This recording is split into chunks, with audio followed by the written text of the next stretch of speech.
नमस्कार, मैं हूं मनीष कुमार सैनी। आज आपको एक ऐसे व्यक्ति से मिलाने जा रहे हैं जिनका नाम है गणेश जी राजपुरोहित, जो कि माजिसा के एक परम भक्त है, साथ ही बहुत अच्छे कवि भी है। आइए बात करते हैं उनसे। नमस्कार सर। नमस्कार।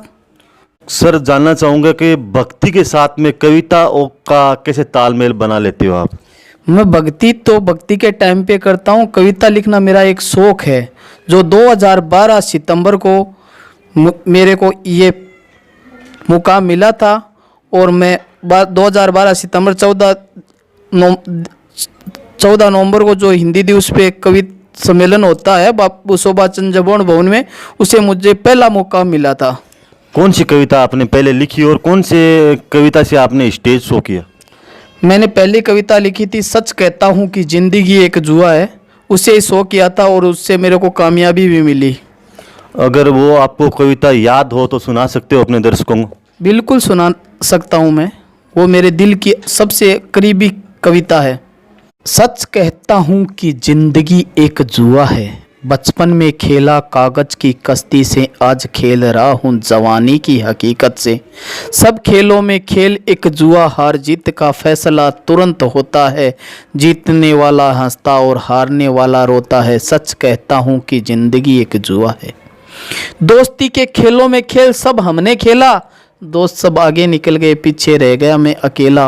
आज हालत ये हुई कि एक दोस्त ही दुश्मन बना, दोस्त के खातिर गम को भी खुशी में झेला। सच कहता हूँ कि जिंदगी एक जुआ, जिंदगी एक जुआ। आज मेरी किस्मत ने खुद को डुबोया, आज मेरी किस्मत ने खुद को डुबोया कि एक बेईमान औरत पे भरोसा किया। बेईमान औरत वो एक है मगर मेरे इरादे नेक है, चाहता हूँ उसकी भलाई तभी तो करता हूँ उससे लड़ाई। ऐ मेरी मोहब्बत तुझ पे है भरोसा, आज नहीं तो कल लौट के है आना, जिस दिन होगा एहसास तेरी गलती का, सोच कर सोचोगी कि ये मैंने क्या किया, जो अपना था उसका साथ छोड़ दिया, दिल के टुकड़े को आधा आधा बांट लिया। सच कहता हूँ कि जिंदगी एक जुआ, जिंदगी एक जुआ, जिंदगी एक जुआ। अच्छा, आज तक आपने कितनी ऐसे स्टेज शो किया है जिसमें आपने कविताएं की है?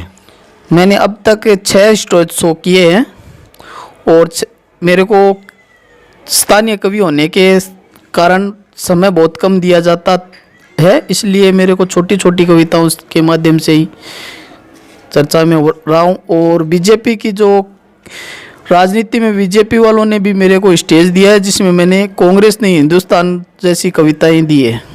आप कविता खुद लिखते हो या फिर आप किसी नकल करते हो? आज तक मैंने किसी की नकल की नहीं, और मैं आगे भी लोगों को भी ये जागरूकता करना चाहता हूँ कि नकल नहीं करनी है, सच को सामने लाना है और खुद की ताकत को दिखाना है। गणेश जी, अगर कोई फनी अगर या कोई ऐसा कोई संदेश जाए, जैसी कोई कविता सुनना चाहें तो? रचनात्मक कविताएं लिखना पसंद करता हूँ। कितनी कविताएं आज तक लिखी है आपने? मैंने 30 कविताएं अब तक लिख चुका हूँ। बहुत बढ़िया बात है ये।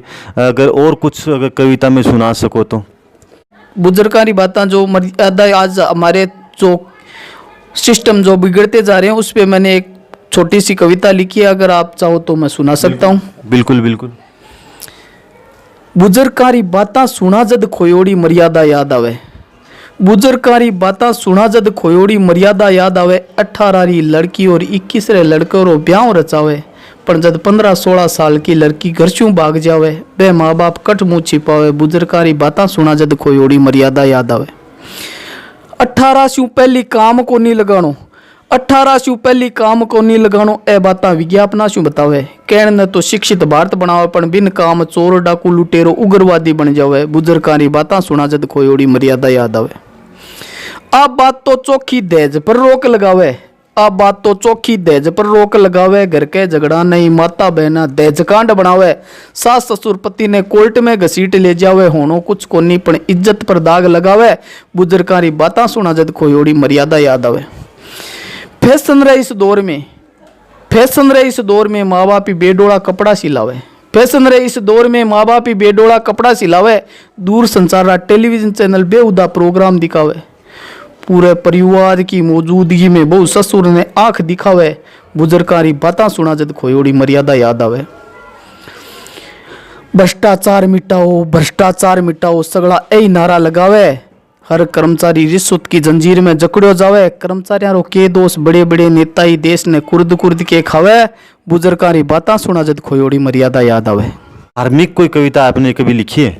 मैंने धार्मिक कविता अभी तक लिखी तो नहीं, मगर मेरा प्रयास चल रहा है कि मैं माझी साहब पे कविता लिखूं और लोगों को उससे संदेश देने की कोशिश जरूर कर रहा हूं, जो अभी आप आगे लिख चल रही है। आगे प्रैक्टिस में देखता हूं कि अगर अच्छी लगेगी मेरे को, मेरे दिल को भाएगी, तो वो रचना मैं आपको दूंगा। आपकी कोई पसंदीदा कोई कविता हो अगर सुनना चाहें तो? मेरी एक कविता है जो गायों पे लिखी है। आज गायों की बहुत बुरी दशा हो रही है, इस पे मैंने छोटी सी एक कविता लिखी है, कोशिश की है लोगों को संदेश पहुंचाने की, जो है गाय पे। ओ मेरे यार मुझे ना मार, मैं के बिगाड़ो आप रो, मैं तो वो ही फर्ज निभायो जो है माँ और बाप रो। आज गाया रो के हाल है, आज गाया रो के हाल है, मेरो थारे सामने एक छोटो सो सवाल है। ए हिंदुड़ो गाय ने बचा लो, इन पर एक संकट री मिसाल है। ए थाने हिंदू होने पर शर्म नहीं आवे, हर दिन लाखों गाया दिल्ली कटने जावे, इन्हें कोई नहीं रोक पावे। बाघ देखो मोर देखो ये सब राष्ट्रीय पशु पक्षी है, हिंदू धर्मरा कट्टरपंथी गो मातारा बख्शी है। की कोनी मिले इनस्यू, की कोनी मिले इनस्यू, फिर भी राष्ट्र में है दरज, गाय रे दूध दई रो आपने ऊपर है करज। देख लो नौजवानों इनने बचा लो आपरी है मरज, दूधो पिलावे दहीड़ो खिलावे, जब टाबर मोटियार बन जावे, के वो इन सब रो हक निभावन, गौ माता री रक्षा नहीं कर पावे। गाय हिंदुआरी आन बान शान है, आपने घरा में गाय पाना वो भी एक अभिमान है। ए हिंदुड़ो गाय ने बचा लो, नहीं तो विश्व में थारो अपमान है, नहीं तो विश्व में थारो अपमान है। बहुत ही बढ़िया कविता है। दर्शकों, इस कविता के माध्यम से इन्होंने बहुत अच्छा संदेश दिया है। गणेश जी, अगर कविता के माध्यम से आप अपने दर्शकों को क्या संदेश देना चाहेंगे?